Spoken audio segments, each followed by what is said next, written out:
Hi hello friends, welcome to யோசி and சேமி. இன்றைக்கி நம்ம யோசி அண்ட் சேமி சேனலில் என்ன வீடியோ பார்க்க போகிறோம் அப்படின்னா, நான் போன வீடியோவில் நான் எப்படி கஷ்டப்பட்டு நிறைய பேர்கிட்ட ஏட்ஸ்லாம் வாங்கி தான் யூடியூப்பில் கஷ்டப்பட்டு ஒரு 6 மாதம் வீடியோ போட்டு தான் நான் ஒரு 10,000 ரூபாய் மாத சம்பளமாக நான் வாங்கியிருந்தேன் அப்படின்னு போட்டிருந்தேன். அதுக்கு நிறைய கமெண்ட்ஸ் எல்லாம் கொடுத்துருந்தீங்க, நிறைய பேர் மனசார பாராட்டியிருந்தீங்க. எல்லாருக்குமே ரொம்ப நன்றி. அதில் ஒரு சில பேர், அக்கா எனக்கும் இதே மாதிரி யூடியூப் போடணும், நம்ம கையை நம்பி 4 காசு வந்ததுனாக்கா நமக்கும் மரியாதை, ஆனால் வீட்டில் வந்து அனுமதிக்க மாட்டேங்கிறாங்க அப்படின்னு போட்டிருந்தீங்க. உங்களுக்காக தான் நான் இன்றைக்கி இந்த வீடியோ எழுதியிருக்கேன். கண்டிப்பாக இந்த வீடியோ உங்களுக்கு ரொம்ப யூஸ்ஃபுல்லாக இருக்கும்.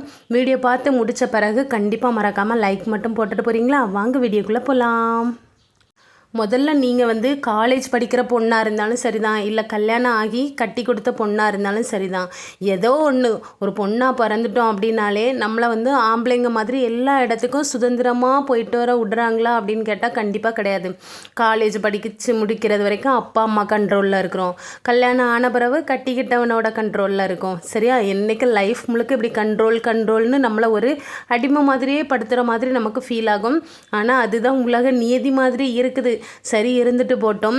ஆனால் நம்ம வீட்டுக்குள்ளேயே இருந்து நம்ம வெளியில் தான் விட மாட்டேங்கிறாங்க. யூடியூப்பில் ஒரு வீடியோ போடட்டுமான்னு வீட்டில் நம்ம வந்து புருஷன் அப்படின்னு நினச்சி அவருக்கு ஒரு மரியாதை கொடுத்து கேட்டால் அதெல்லாம் ஒன்றும் போடக்கூடாது. வீடியோ போட்டு மூஞ்சி யாராவது 4 பேர் பார்த்துட்டாங்கன்னா எனக்கு கேவலம் அப்படின்னு சொல்லக்கூடிய நிறைய புருஷன்மார்கள் இருக்காங்க. சரியா? முதல்ல எங்கள் வீட்லேயும் இந்த பேச்சு தான் வந்துச்சு. அப்போ நான் நல்லா அழுதேன். நான் இப்போ இல்லை, கல்யாணம் முடிஞ்சு அதாவது 3 வருஷத்துக்கு முன்னாடியே நான் கேட்டு எங்கள் வீட்லேயும் இதே மாதிரி தான் அலோவ் பண்ணவே இல்லை. கஷ்டமாக இருந்து என்னடா இந்த மாதிரி பண்ணுறாங்க அப்படின்னு. ஏன்னா ஒவ்வொரு வீட்லேயும் புருஷன் அப்படிங்கிற கேரக்டர் ஒவ்வொரு விதமாக இருப்பாங்க. எல்லா பெண்களுக்கும் ஒரே மாதிரி புருஷன் நல்லவனாக கிடைப்பாங்களா? ராமன் போல் அமைஞ்சா ராவணன் போலேயும் ஒருத்தையும் வருவான். எல்லாம் ஏற்று பழகிக்கணும் நண்பா அப்படிங்கிற மாதிரி தான் இருக்கும்.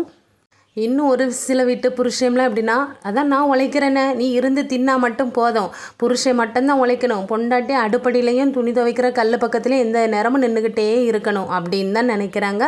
அப்படி தான் நம்மளை அடிமை மாதிரி படுத்துகிறாங்க. நம்ம ஒரு சம்பளமே இல்லாத ஒரு வேலைக்காரி மாதிரி தான் நம்ம வீட்டுக்குள்ளே இருக்கிறோம். புரியுதா? எங்கேயாவது ஒரு கல்யாண வீட்டுக்கோ இல்லை நம்ம அப்பா அம்மா வீட்டுக்கு நம்ம அப்பா அம்மாவை பார்க்க போகிறதுக்கு ஒரு 500 ரூபாய் கேட்டால் கூட இந்த பஸ் டிக்கெட்டுக்கு 50 ரூபா, அதுவும் இப்போ ஓசி பஸ் தான் வருது, ஏறி போக வேண்டியதுன்னு இப்படின்லாம் பேசுகிறாங்க. எவ்வளோ நாளைக்குங்க இந்த வலியும் வேதனையும் தாங்கிறது?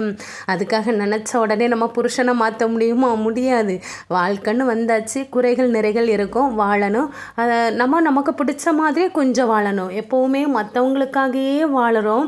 காலையிலேருந்து ராத்திரி தூங்க போகிறது வரைக்கும் நம்ம வயிறு நிறைஞ்சிச்சா, நம்ம வயிறுக்கு தண்ணி இருக்குதா, சோறு இருக்குதா அப்படின்னு நம்ம வயிற்ற பார்க்க மாட்டேங்கிறோம். ஐயோ புருஷன் வந்துடுவார், பிள்ளைங்க ஸ்கூல்லேருந்து வந்துருமே அப்படின்னு நினச்சி விழுந்து விழுந்து கவனிக்கிறோம். நம்மளை யாராச்சும் கவனிக்கிறாங்களா? ஒரு பையன் கவனிக்க மாட்டான். அதுக்காக தான் சொல்கிறேன், மற்றவங்களுக்காக வாழன்னு நினைக்கிற நீ உனக்காகவும் கொஞ்சம் வாழு. உன் வாழ்க்கையை நீ யாருக்கும் விட்டு கொடுக்காத. ஏன்னா அவரவர் பாதையில் இந்த உலகத்தில் நடக்க வந்திருக்கோம். அப்போ நீ உன் பாதையில் உனக்காக நடந்தியா? இல்லை. எவ்வளோ நாள் இருக்க போகிறோம்? அந்த லைஃப்பில் உனக்கு பிடிச்ச மாதிரியும் கொஞ்சம் கொஞ்சம் வாழு. 24 மணி நேரமும் வீடியோக்குள்ளேயே முங்கி கிடக்காத. அதுக்காக நீ வீட்டில் சும்மாவும் இருக்காத. சரியா? உன்னை நம்பி ஏதாச்சும் சைடில் இன்கம் வர மாதிரி பாரு. இது வந்து எல்லா லேடிஸ்க்கும் என்னோட கூட பிறந்த அக்கா தங்கச்சியாக நினச்சிட்டு தான் நான் இந்த அட்வைஸ் பண்ணுறேன்.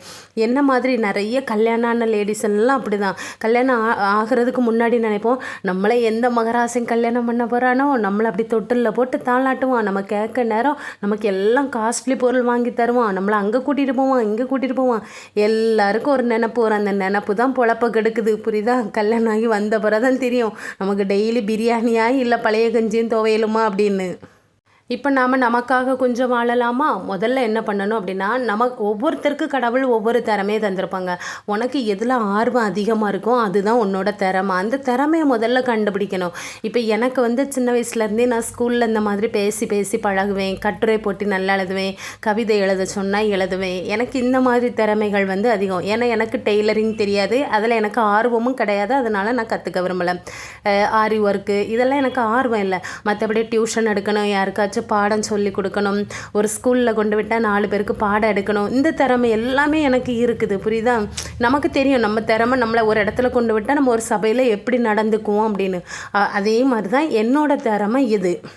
அதுக்கப்புறம் ஏதாச்சும் வெரைட்டியாக ஸ்நாக்ஸ் பண்ணணும், நல்லா டிஃப்ரெண்ட்டாக டெய்லி சமைக்கணும், நிறைய பொரியல் கூட்டு வைக்கணும், வித்தியாசமாக கண்டுபிடிச்சி வைக்கணும், இந்த மாதிரிலாம் நினச்சேன். ஏன்னா என்னோடய ஆசைகள் எல்லாமே அதுதான்.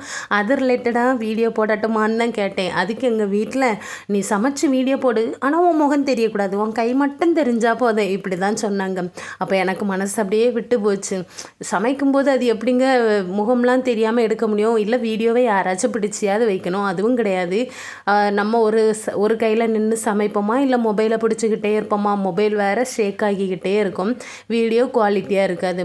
எல்லாம் யோசிச்சுட்டு தான் நான் தயங்கி பின்னாடியே இருந்தேன். ஏன்னா வீட்டில் வந்து வீடியோ போடுறதுக்கு முழு மனசார யாரும் சொல்ல மாட்டேங்கிறாங்க. ஏன்னா நம்ம ஊர் மக்கள், கிராமங்கள் பார்த்திங்களா, ஊருக்காரி ஏதாச்சும் பேசிடுவாளோ அந்த மாதிரியெல்லாம் யோசிக்காங்க. அதை தான் நான் உங்களுக்கும் சொல்லித்தரேன். உங்களுக்கு வந்து சமைக்கிறதா இருந்தாலும் சரி தான், இல்லை தையல், கேக்கு, ஆரி ஒர்க்கு, என்ன தொழில் வருமோ, எதில் ஆர்வமோ அதை வெளியில் கொண்டு வாங்க. இப்போ நிறைய பேர் சாரீ ஒர்க்கு, நைட்டி ஒர்க்கு எல்லாம் பண்ணுறாங்கல்ல, அதை பண்ணுறதையே ஒரு வீடியோ எடுத்து நீங்கள் யூடியூப்லேயும் போட்டு அதை சம்பாதிங்க அப்படின்னு சொல்ல வரேன். புரியுதா? முதல்ல யூடியூப்பில் தேடி ஒரு நல்ல மெயில் ஐடி ஒன்று க்ரியேட் பண்ணுங்கள். உங்களுக்கு பண்ண தெரியலையா, பக்கத்து வீட்டில் யாராச்சும் படிச்சிருக்காங்க அப்படின்னா அவங்கக்கிட்டவே கேளுங்க. அப்படி இல்லையா, பக்கத்து வீட்டில் 4 நாள் உதவி செய்வாங்களா, 5வது நாள் மூஞ்சியை தூக்கிக்கிட்டு போயிடுவாங்க. பிரச்சனையே வேண்டாம் அப்படின்னா நம்ம ஊரில் கம்ப்யூட்டர் சென்டர் இருந்தால் அவங்கக்கிட்டவே ஒரு 100 ரூபா கொடுத்து நீங்கள் எனக்கு கொஞ்சம் ஒரு யூடியூப் சேனல் க்ரியேட் பண்ணி கொடுங்க அப்படின்னு கேளுங்க. அவங்களே உங்களுக்கு ஓப்பன் பண்ணி கொடுத்துருவாங்க. நீங்கள் உருவாக்குன அந்த யூடியூப் சேனலுக்கு உங்களுக்கு பிடிச்ச ஒரு பேரை மற்றவங்களுக்கு ரீச் ஆகிற மாதிரி சூப்பராக செலக்ட் பண்ணி ஒரு பேர், ஒரு டிபி பிக்சர் வச்சுக்கோங்க. ஒயாமெல்லாம் நம்ம மாற்றக்கூடாது. மாற்றணும் அப்படின்னா நம்ம சேனல் இது தானே அப்படின்னு நம்மளோட சப்ஸ்கிரைபருக்கே கன்ஃபியூஸ் ஆயிரும், நம்மளை ஒழுங்காக சப்ஸ்கிரைப் பண்ண மாட்டாங்க. புரியுதா? ஃபஸ்ட்டு முதல் தொடக்கமே முற்றிலும் தொடக்கம் அப்படிங்கிற மாதிரி முதல்ல நீ எந்த பேரில் வைக்கிறியோ அதை தான் கடைசி வரை நீ வச்சுக்கணும். இப்படி வச்சு ஓப்பன் பண்ணுங்கள். அதுக்கப்புறம் பார்த்திங்கன்னா உங்களோட திறமை எதுவோ, இப்போ நீங்கள் அதை சமைக்கிறீங்க அப்படின்னா டெய்லி ஒரு ஷார்ட்டு, ஒரு லாங் வீடியோ கண்டிப்பாக நீங்கள் போட்டுகிட்டே இருங்க. முதல்ல வந்து ஒரு 100 சப்ஸ்கிரைபர் வர்றது வரைக்கும் தான் கஷ்டமாக இருக்கும். புரியுதா? வந்துட்டாங்க அப்படின்னா ஆட்டோமேட்டிக்காக யூடியூப்காரவங்களே நம்ம வீடியோ வந்து நல்லா ஓடுதுன்னா அவங்களே தன்னாலே வந்து அவங்க வந்து எல்லாருக்கிட்டேயுமே ரீச் பண்ணி விட்டுருவாங்க. அதெல்லாம் பற்றி நம்ம கவலையே படாண்ணா. உன்னோட திறமையை நீ தொடர்ந்து ஆர்வமாக போட்டுட்டு இருந்தாலே போதும். சரியா? இன்றைக்கி வீடியோ போட்டுட்டு ஐயோ நாளைக்கே பணம் வந்துட்டா வரலையா அப்படின்லாம் நினைக்கக்கூடாது. ஏன்னா நான் இந்த மாதிரி தான் முன்னாடி நினச்சேன். எல்லோரும் யூடியூப்பில் வீடியோ போடுவாங்களா, அவங்களோட வியூஸ் எல்லாம் பார்த்துட்டு அவங்களுக்கு என்ன வீடியோ போட்ட உடனே நான் அப்படி தான் நினைப்பேன், மாதம் 1 லட்சம் வரும், 2 லட்சம் வரும், இப்படியெல்லாம் நினச்சேங்க. அதுக்கப்புறம் தான் தெரியுது நான் இப்போ ஒரு 6 மாதமாக வீடியோ போட்டு நான் தான் சொன்னோம்ல அந்த 10,000 ரூபாய் 6 மாதம் கழித்து தான் கிடச்சிச்சு அப்படின்னு. அதுக்காக எவ்வளோ கஷ்டப்பட்டு எத்தனை வீடியோவில் இந்த மாதிரி கத்தி பேசியிருப்பேன். அப்போ ஒவ்வொருத்தரும் எல்லாரும் கஷ்டப்பட்டால் மட்டும்தாங்க வாழ்க்கையில் ஜெயிக்க முடியும். சிரமமில்லாத உழைப்பு என்றைக்குமே சிம்மாசனத்தில் போய் ஏறாது. புரியுதா? நீ உன்னோட உழைப்பை, கடின உழைப்பை போட்டால் மட்டும்தான் உன் கையில் 4 காசு பார்க்க முடியும். ஆனால் யூடியூப் வந்து கஷ்டமா அப்படின்னு கேட்டால் கிடையவே செய்யாதுங்க. நம்ம வீட்டில் இருந்து மொபைல் ஒரு நாளைக்கு 1 மணி நேரம் 2 மணி நேரம் மொபைல் போட்டு நோண்டுறோம் பார்த்திங்களா, இது ஒரு வீடியோவை சமைக்கிற நேரம் ஒரு இடத்துல மாட்டி வச்சிட்டா போதும். அழகாக ஈஸியாக மாட்டி வச்சுட்டு நம்ம சமையல் வீடியோ, இல்லை நம்ம வீட்டை க்ளீன் பண்ணுற வீடியோ, வீட்டில் செடிகள்லாம் இருந்துச்சோம்னா அதுக்கு தண்ணி பாய்க்கிற வீடியோ, இந்த மாதிரிலாம் எடுத்து நம்ம போட்டோம் அப்படின்னாலே நம்ம வீட்டில் நமக்குள்ளே என்னது இருக்கோ அதை எடுத்து போட்டாலே போதுங்க. அதுக்காக ரொம்ப குவாலிட்டியாக இருக்கணும் அந்த மாதிரிலாம் யோசிக்காதீங்க. சரியா? நமக்கு என்ன வருதோ அதை போடுங்க. நம்மளோட வீடியோ ஒரே நாளில் நம்ம வந்து ரீச் ஆகுவோமா அப்படின்னு கேட்டால் கிடையாது. ஆனால் தொடர்ந்து போடும்போது கண்டிப்பாக 4 பேருக்கு நம்மளையும் பிடிக்கும், நம்ம வீடியோவையும் பிடிக்கும். சரியா? ஊர் என்ன சொல்லும் அப்படின்னு யோசிக்காதீங்க. ஏன்னா நரம்பில்லாத நாக்க வச்சுட்டு நல்லா நடனம் ஆடுவாங்க, எப்படா எவ்வளாச்சும் கிடைப்பா அப்படின்னு. ஒரு விசேஷ வீட்டுக்கு போகும்போது நம்மளை 4 பேருக்கு தெரிஞ்சாச்சு யூடியூப் மூலமாக அப்படின்னா 4 விதமாக பேச தான் செய்வாங்க. இப்போ நான் இந்த கல்யாண வீடு, சடங்கு வீட்டுக்கெலாம் போகும்போது என்கிட்ட கேட்பாங்க, நீங்கள் குக்கிங் சேனல் வச்சுருக்க கவியக்காதுன்னு. அதுக்கப்புறம் இன்னும் நிறைய பேர் கேட்பாங்க, நீங்கள் யோசி சேமி வச்சுருக்கீங்க தானே அப்படின்னு. அப்போ எனக்கு கொஞ்சம் ஹாப்பியாக இருக்கும். 4 பேர் நல்லா புகழ்ந்தால் ஒருத்தர் வந்து கண்டிப்பாக நம்மளை நாசப்படுத்துறதுக்கு வரதான் செய்வாங்க. எங்கள் அம்மா ஸ்டேஜில் இருக்கக்கூடிய ஒரு ஆன்ட்டி வந்து, நீ தான் இந்த சமையல் வீடியோலாம் போட்டுட்டு ஒரு மாதிரி ஆடிக்கிட்டு திரியிறியா அப்படின்னு. என் சேனலில் போய் பாருங்கள், நான் ஒரு இடத்துல டான்ஸ் ஆடி இருக்க மாட்டேன். ஆனால் இந்த மாதிரி சொல்லும் போது எனக்கு கொஞ்சம் ஒரு மாதிரி தான் இருந்து. ஆனால் நான் அதுலேருந்து தளர்ந்து போகலை. ஐயாவா என்னத்தை சொன்னால் நமக்கு என்ன, நமக்கு பிடிச்சிருக்கு, நம்ம செய்கிறோம். புரியுதா? அப்படின்னு நினச்சிட்டு தான் நான் வந்தேன். மற்றவங்க நம்மளை திட்டுறாங்க அப்படின்லாம் கவலைப்பட்டுட்டே இருந்தால் நம்ம வாழ்க்கையில் முன்னேறவே முடியாதுங்க. ஒரு காதில் வாங்கிட்டு மறு காதில் தள்ளி விட்டுட்டு போயிட்டே இருங்க. அப்படி போனால் மட்டும்தான் ஒரு 5 மாதம் கழித்து ஒரு $100 வரும். ஏன்னா நம்ம வந்து பெரிய ஆக்ட்ரஸோ செலிப்ரிட்டியோ கிடையாது. நார்மலான ஒரு கிராமத்து ஆட்கள் அப்படின்னா கண்டிப்பாக எடுத்தவங்க கவுத்தோம் அப்படின்னு செயல்படுத்த முடியாது. பார்த்திங்களா, ஒரு 5 மாதம் தொடர்ந்து போராடினா மாதம் ஒரு $8000 வந்து நம்மளை மெதுவாக எட்டி பார்க்கும். அந்த டைமில் உங்களுக்கு எப்படி அப்ளை பண்ணணும், எப்படியெல்லாம் அக்கௌண்ட் நம்பர்லாம் கொடுக்கணும் அப்படின்னு உங்களுக்கு தெரியல அப்படின்னா நீங்கள் என்கிட்ட கேளுங்க. சரியா, நான் என்னோடய அக்கா கிட்ட கேட்டு உங்களுக்கு ஒரு தனி வீடியோவில் இந்த யூடியூப் எப்படி ஸ்டார்ட் பண்ணணும் அப்படிங்கிற ஃபுல் எக்ஸ்ப்ளனேஷனை உங்களுக்கு அழகாக சொல்லித்தாரேன். நீங்கள் எனக்கு சப்போர்ட் பண்ணால் மட்டும் போதும். சரியா, அதுக்கப்புறம் நமக்கு இப்படி கிடைக்கிற $8000 நம்ம புருஷன் கையில் கொடுக்கக்கூடாது. நான் அப்படி தானே, எனக்காக இப்போ சொந்தமாக ஒரு மொபைல் வாங்கியிருக்கேன்னு சொன்னேன் பார்த்தீங்களா, இப்போ $12,000 சூப்பராக மொபைல் வாங்கியாச்சு. அந்த மொபைலில் தான் டெய்லி உங்ககிட்ட நான் பேசிக்கிட்டுலாம் இருக்கிறேங்க. ஒரு சிறு சேமிப்பு சீட்டு போடலாம், ஒரு நகைச்சீட்டு போடலாம், இல்லை நம்ம அப்பா அம்மா வீட்டுக்கு போய் பார்க்கும்போது நம்ம கையை நம்பி ஒரு $1000 வச்சுக்கலாம்.